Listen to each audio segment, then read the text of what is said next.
Give it up for our next Phase 2 graduate, Emily G.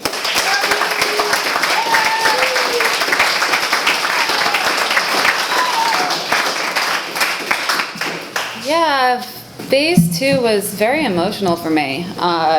If I wasn't like head down in my book writing like crazy, I was like excusing myself from class and trying to hold back tears.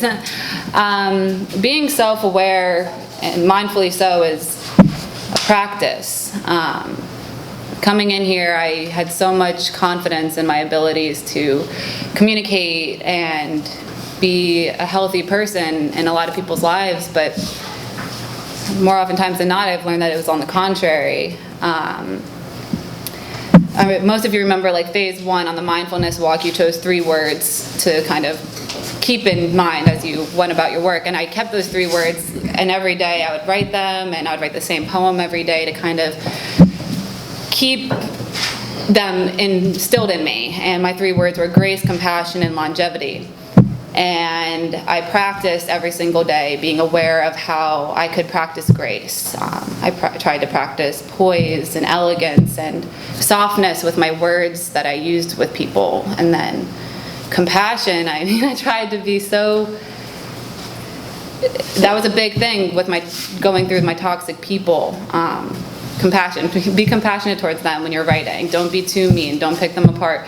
And then I got very hard on myself, and then I was like, be compassionate towards yourself, like be compassionate, and that's very hard to do. I'm sure a lot of you can relate on that. And then longevity.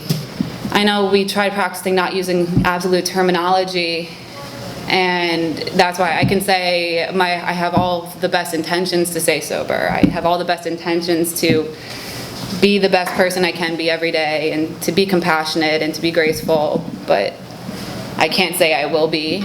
Longevity is something that I know I'm going to strive for in every aspect of the healthy parts of my life, especially one that I found that was very important to me during this phase was hope. I had very little of it before I came here.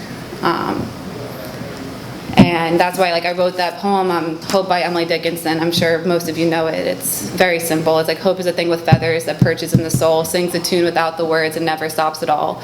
And sweetest in the gale is heard, and sore must be the storm that could abash the little bird that kept so many warm. I've heard it in the chillest land and on the strangest sea, yet never in extremity did it ask a crumb of me. And I wrote it every single morning through Phase 2, and every single day I learned something new.